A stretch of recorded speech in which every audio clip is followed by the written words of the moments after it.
Shalom, shalom, shalom, shalom, mtoto wa Mungu toka pande nne za dunia. Ninaye furaha ya kuweza kumshukuru Mwenyezi Mungu, Mungu wa Abrahamu, Mungu wa Isaka, Mungu wa Yakobo, Mungu wetu mwaminifu asiyebadilika. Basi mtoto wa Mungu, katika siku ya leo, ikiwa kabisa ni Jumatano tarehe 7 mwezi wa 5 mwaka 2025, na ikiwa katika kanisa kwa leo, ikiwa makardinale wote kutoka ulimwenguni pote wamekusanyikia Roma, wakiwa wameanza kujifungia ndani kwa sababu ya kuendelea kumuomba Mungu na kumsihi Roho Mtakatifu ili tuweze kupata kiongozi wa kuongoza kanisa, Papa ambaye ni mtakatifu. Kaka na dada, sio wakati basi wa kulala, ila ni wakati wa kuomba. Kila yoyote ambaye anampenda Yesu, ambaye anatambua kwamba Yesu amekufa na kufufuka, ambaye anaipenda kanisa ingali safarini hapa duniani, basi ni wakati mzuri wa kuendelea kuomba usiku na mchana kwa maombezi ya Mama Bikira Maria, ambaye mwanae Yesu Kristo ambaye ametukabisa, ambaye Mungu alimupenda akamchagua kati ya wanawake wengine ili aweze kuchukua mimba ya mtoto wake Yesu Kristo wa Nazareti, ambaye ni mkombozi wa ulimwenguni.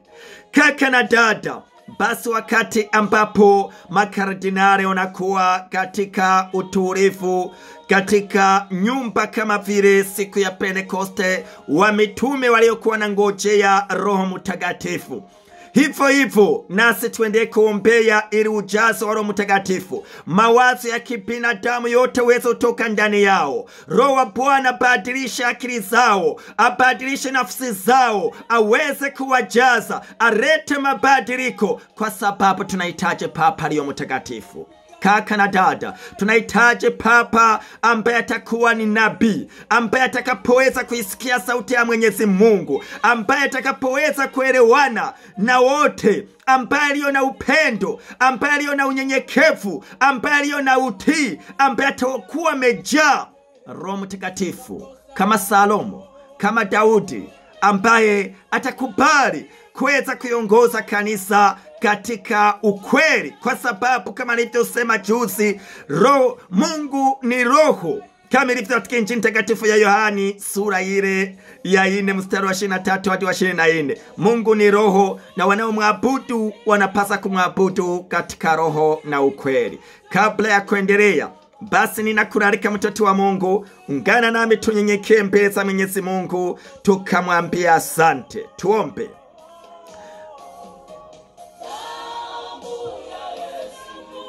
Baba mtakatifu, mtakatifu sana, Mungu wa Abrahamu, Mungu wa Isaka, Mungu wa Yakobo, katika jina la mwanako Yesu Kristo wa Nazareti, mimi pamoja na msikilizaji wangu tunao sababu ya kusema asante. Hakuna pambazuko za leo na kuiona siku hii na kuiona saa hii. Basi tukubali tuamke kifudifudi chini ya msalaba wa mwanako Yesu Kristo wa Nazareti. Tunaomba utuoshe na ututagase, maana wewe ndio sadaki ondoayo maovu.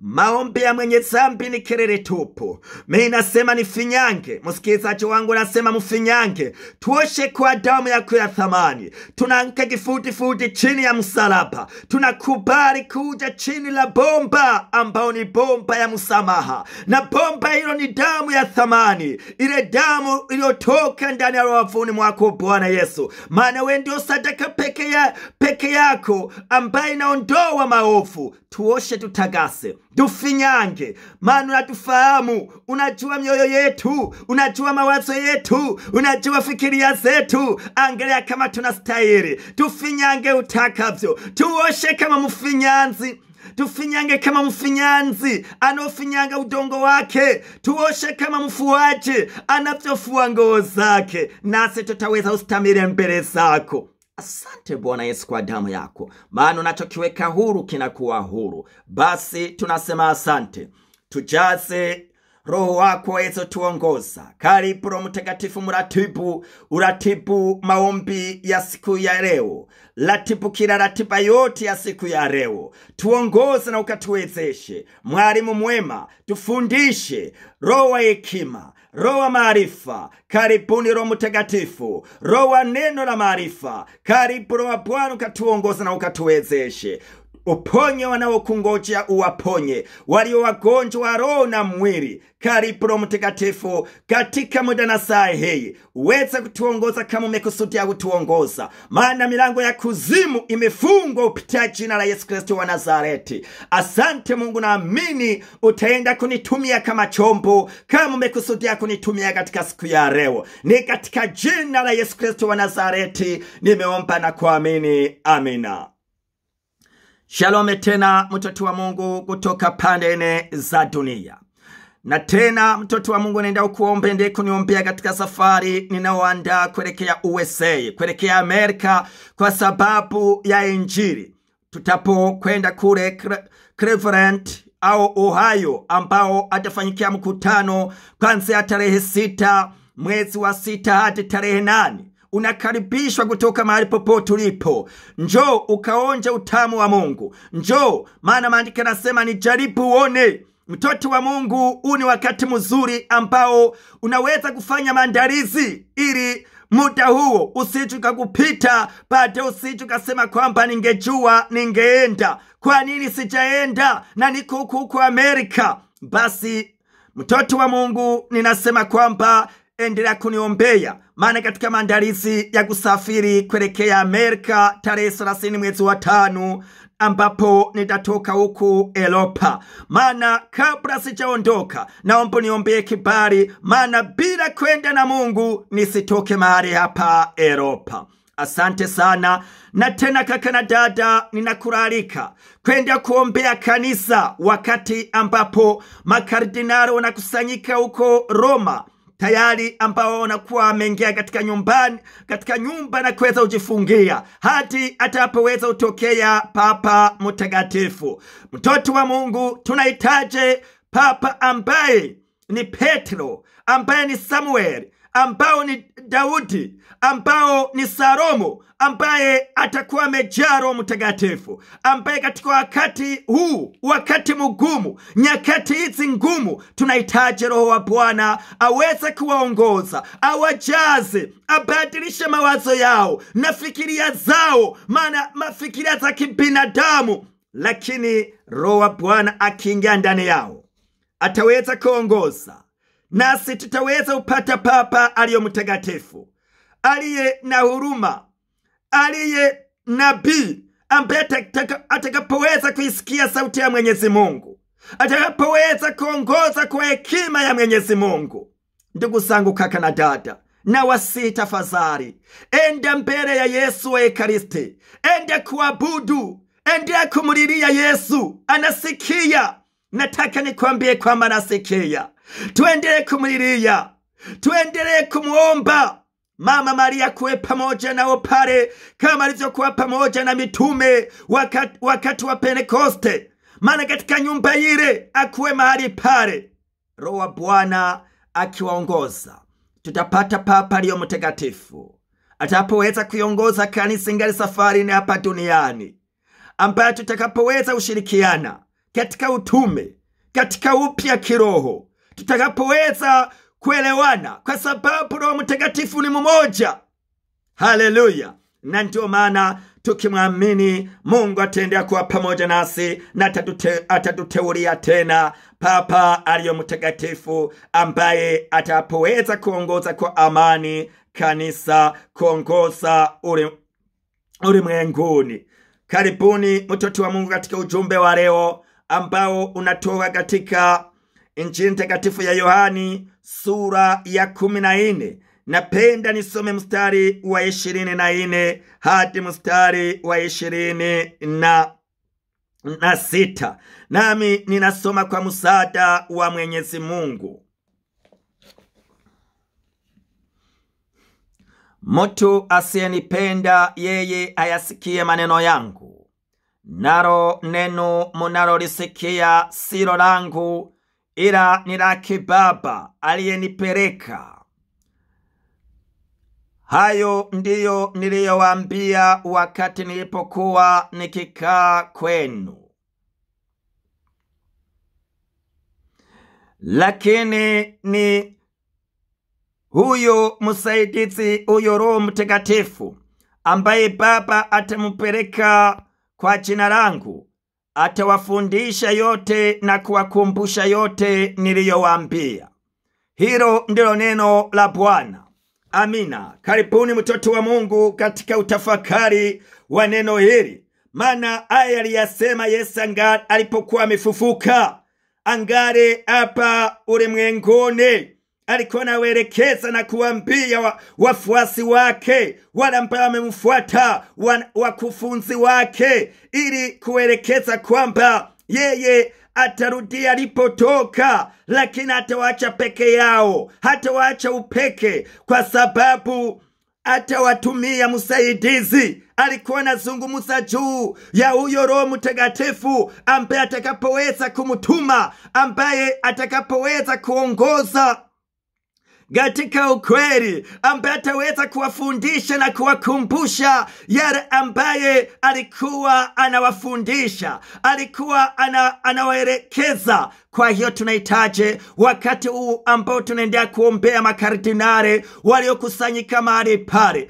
nasi tunahitaji Papa ambaye atakuwa amejaa, ambaye atafundisha na kuendelea kukumbusha yale ambaye Bwana Yesu alianzisha, yale ambaye ameanzisha kanisa, ili atakuwa amejaa Roho Mtakatifu ambaye atakapokuwa anaisikia sauti ya Mwenyezi Mungu. Na ndio maana ninasema kaka na dada, kwa sababu Yesu yuko hai.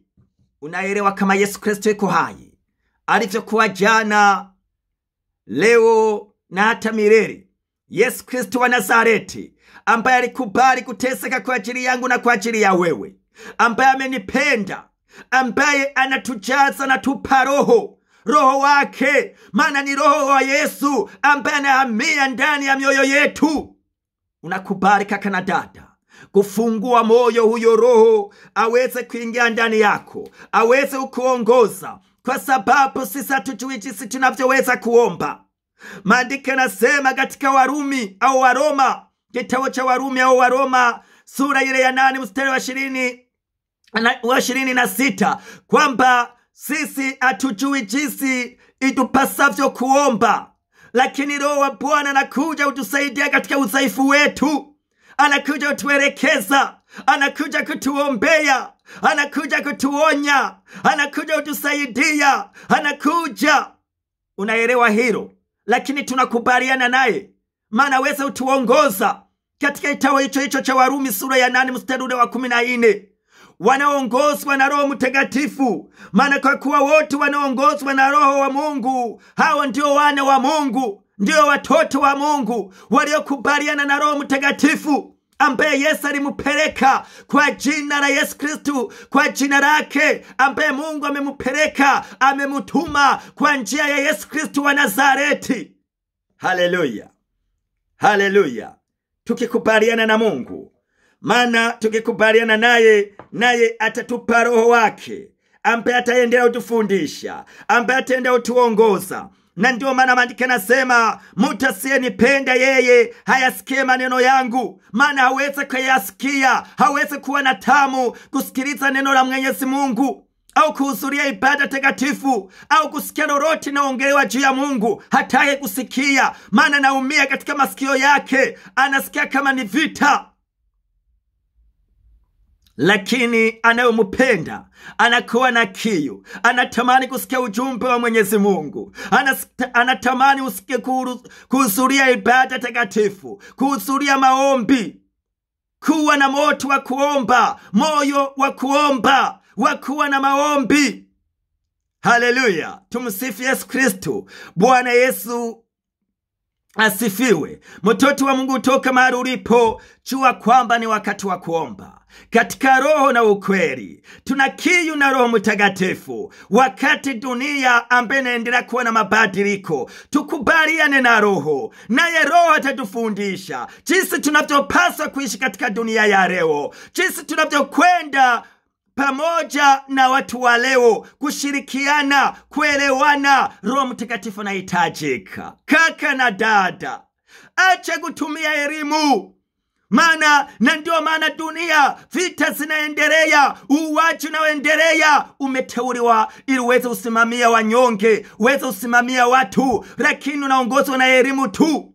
Na ndio maana unafanya mambo unayoyataka, unaamuru unayoyataka. Kubaliane na Yesu wa Nazareti wakati kabla hujashambuliwa. Kubaliane na Yesu. Kubali kuomba hekima ya kuongoza. Kubali kuomba hekima ya kusimamia wengine. Inawezekana ninazungumza na kiongozi huyo fulani. Inawezekana ndugu zangu, mahali tulipo walikuwepo wengine, halikuwepo viongozi. Ikiwa we ni raisi, halikuwepo maraisi wengine. Ikiwa we ni mkurugenzi mkuu, halikuwepo wakurugenzi wengine. Ikiwa we ni mtumishi, halikuwepo watumishi wengine. Lakini kwa leo wanaitwa marehemu, walibadilisha majina. Maana tufanye kazi na huduma ya Bwana au huduma uliyopewa kulingana chochote tulichopewa kwa hofu ya Mwenyezi Mungu, na tukijua kwamba tufanye kwa sababu tuko safarini. Bado hatujafika hapa, tuko safarini. Sisi ni wakimbizi. Kaka na dada, unaelewa hilo, na ukiwa unatambua hilo, utafanya kazi ya Bwana kwa hofu. Utatumika hiyo cheo ulichopewa na Mwenyezi Mungu kwa hofu. Maana tafakari juu ya wengine waliopita, na utaweza kumheshimu Mwenyezi Mungu. Haleluya. Tukubaliane na Yesu, tutende mema wakati tungali na wakati. Tuwaonee huruma walio wanyonge, tuwajali maskini, tusiwanyanyase. Wengi wamenyanyasiwa, magereza mejaa, wengi ambao wamenyanyasiwa. Nazungumza na kiongozi.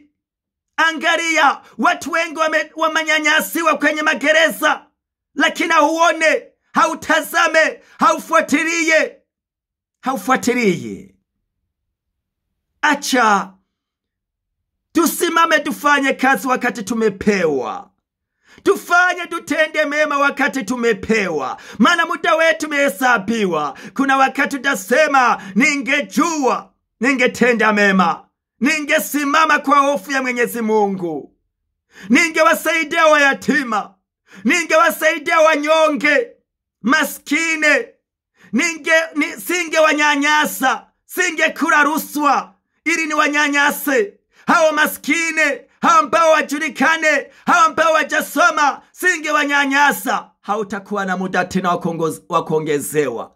Lakini leo unaweza uchukua maamuzi na muda unaobakiza kutenda mema.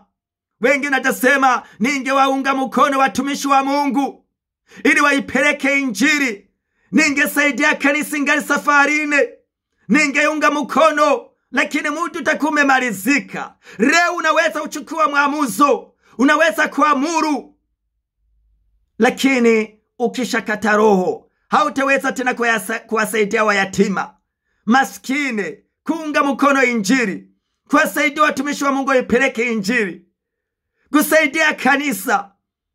Hautaweza kuwatoa uko gerezani wale ambao wameonewa. Hautaweza kuongoza kwa amani. Hautakuwa na muda tena. Mwenye masikio akasikie. Tenda mema ambayo mema itaandamana na wewe, kaka na dada. Na ndio maana tunahitaji Roho Mtakatifu. Haitawezekana yoyote tuyafanye bila Roho wa Bwana. Bila Roho wa Bwana. Tunahitaji huyu Roho Mtakatifu ambaye Yesu alikuwa anawaambia kwamba msaidizi huyo Roho Mtakatifu ambaye Baba atawapelekea kwa jina langu, atawafundisha yote na kuwakumbusha yote niliyowaambia. Tunahitaji kuendelea kukumbuka yale yote ambayo Yesu amefundisha. Bila kumruhusu huyu Roho Mtakatifu, hatuweze kuelewa matakwa ya Mwenyezi Mungu. hatuweze kuelewa ambao Mungu anahitaji kwetu, lakini tukimruhusu Roho wa Bwana akiingia ndani yetu, ndani ya mioyo yetu, analeta mabadiliko katika familia zetu, katika kuongea kwetu, katika kusema kwetu, katika kuongoza kwetu, katika huduma zetu. Analeta mabadiliko katika wajugu wako, familia yako. Unamruhusu Roho wa Bwana apate nafasi. Maana kwa kuamuru kuacha maovu, kwa kuamuru kujitagasa, kwa kuamuru kukubaliana na Yesu kama Yobu, Mungu aliyomwambia Yobu, kubaliane naye mpate amani. Unakubali kukubaliana na Yesu ambaye amekufia, ambaye ametundikwa msalabani kwa ajili yangu na kwa ajili ya wewe. Leo, kwa siku ya leo, ambaye anakubaliana, basi rudia maneno haya. Wewe ambaye umeamuru, umesikia ujumbe huu, ulikuna naswa na dunia, lakini umeamuru kubadilika, basi rudia maneno haya machache ambaye ninakwenda ukuongoza. Sema: Bwana Yesu, nakuja mbele zako, mimi mtoto mpotevu. Naomba nisamehe dhambi zangu zote nilizozitenda, ninazozifahamu na zile nilizozifahamu. Naomba lifute jina langu katika kitabu cha mauti, na uliandike katika kitabu cha uhai. Taja jina lako. Sema: mimi kuanzia leo Jumatano tarehe 7 mwezi wa 5 mwaka 2025, muda wote ninaobakiza kuishi hapa ugeneni, hapa nchini, hapa duniani, na kukaribisha Bwana Yesu. Karibuni ndani ya moyo wangu, uwe Bwana na Mwokozi wa maisha yangu. Amina, amina, amina. Ongera sana wampa umekubaliana naye. Muda nasi umeamuru kubadilika, umeamuru kutenda mema, umeamuru kuongoza kwa hekima na utii na unyenyekevu, umeamuru kufanya huduma kwa unyenyekevu na utii na hekima. Basi ongera sana. Na mdarasa tunaenda kuomba kwa ajili ya mahitaji. Inawezekana wewe ni mgonjwa, basi inua mkono wako mahali ambapo unaumia. Mwekea ambao ni mgonjwa yuko hospitalini. Omba kwa ajili ya shida lako ya ndoa. Omba kwa ajili ya shida lako ya uzazi, ambaye unaitwa tasa au kila mara unapromosha mimba. Enda kuweka mikono yako kwenye tumbo. Enda kuomba. Lakini tunaenda kuombea kanisa. Tunaenda kuombea makardinali walio uko Roma, ambapo wana kwa ajili ya uteuaji wa papa, ili waweze kujazwa na Roho Mtakatifu, na ndipo tutamupata papa aliye mtakatifu, aliye na hekima. Tuombe. Baba mtakatifu, Mungu wa Abrahamu na Isaka na Yakobo, katika jina la mwanako Yesu Kristo wa Nazareti, nina sababu ya kusema asante kwa ajili ya neno lako, ambaye inatuonesha kwamba Roho wako anatukumbusha matakwa yako. Yeye anajua yale ambayo unayataka tutende, na ndio maana tunaukabisa muda na saa hii. Maana makardinali wote ambao wamekusanyikia pale Roma, maana katika nyumba ile ambao wamekusanyikia, tunahitaji uwepo wa Roho Mtakatifu uweze kujaa nyumba ile, uweze kuongoza, uweze kuondoa mawazo ya kibinadamu ndani ya mioyo yao. Uwajaze roboshika na bashiro boshira basaka robokoro boshira basaka bokonde na bashira basaka rikoro boshira basaka. Uwajaze mioyo mipya, uwape mioyo mipya, wajaze kama siku ya Pentekoste, kwa sababu tunahitaji kiongozi wa kanisa, tunahitaji aliyo mtakatifu, tunahitaji papa atakuwa amejaa Roho, ambaye atakapoweza kuisikia sauti yako wakati huu ambao katika nyakati hizi ngumu, nyakati hizi ambao maana kuna ulimwengu na una mabadiliko makubwa. Tunahitaji papa ambaye atasimama imara, ambaye atakuwa na hekima, ambaye atakuwa amejaa huruma, ambaye atakuwa amejaa upendo, ambaye atakuwa amejaa unyenyekevu. Yesu wa Nazareti, wewe ambao ni chanzo cha kanisa, wewe ambao ni kichwa cha kanisa, tunakusihi tunakusihi, maana tunakuomba kwa msaada rabasiku robosaka rabakata rikotorobosika torobosaka, utuonekanie, maana uijaze nyumba ile, maana ikajaa uwepo wako. Roho Mtakatifu aongoze, Roho Mtakatifu akwe mahali pale. Tunaomba ulinzi, malaika mkuu Mikaeli, malaika Rafaeli, malaika Gabrieli wazunguke nyumba ile. Tunaomba ulinzi Jehova Jire, Mungu ambao ni chanzo, ambao umeiweka kanisa kwa safari na hapa duniani, maana sio kwa ajili ya utukufu wetu, lakini ni kwa ajili ya utukufu wako Bwana. Tunapomupata Papa ambaye tutaweza kuelewana, ambaye tutaweza utumikana, ambaye tutaweza ushirikiana kwa uwepo wa jina lako Yesu, kuieneza injili mataifani. Tunaomba ushirikiano, ewe Roho Mtakatifu, wewe kiongozi, wewe msaada wetu, wewe muombezi wetu. Tunakuomba, tunakusihi, huyu ni wakati ambao tunakusihi uweze kuongoza, uweze ututeulia, ambaye ni Papa Mtakatifu, ambaye ni Papa bokora bakara bokota, bokora bakora bokora bakora bokota, ribokora bokora bokota, katika jina lako Bwana Yesu, katika jina lako Bwana Yesu. Asante mfalme mwema, asante Bwana Yesu, maana tunakuamini na tunakutumaini, maana kanisa ni lako. Tunaenda kuombea walio wagonjwa. Moja na sai wamegusa mikono yao, enda ugusa Bwana Yesu, enda kuachilia damu yake kanene uzima. Walio na magonjwa sugu, magonjwa ya kisukari, magonjwa ya presha, walio katika koma, magonjwa ya paralizi, na achilia damu ya Yesu, maana hiyo damu ya Yesu ni kila kitu, ni damu ya uzima, inaonena uzima. Ninaachilia uzima kwa jina la Yesu Kristo wa Nazareti. Waliopinga, walio muda na saa hii, vimbe vikatoweke kwa jina la Yesu. Walio na magonjwa anasababishwa na ushirikina, ninaponda kwa jina la Yesu, maana jina lililo majina yote, jina yenye nguvu, jina yenye mamlaka. Kwa jina la Yesu ninaachilia uzima, ninaachilia uzima ndani ya mama huyo, baba huyo, kijana huyo, mtoto huyo ambaye yuko hodini, wako hospitalini. Yesu, achilia damu yako, ende kunena uzima. Haijalishi walikuwa wamekata tamaa, na achilia damu yako Bwana Yesu.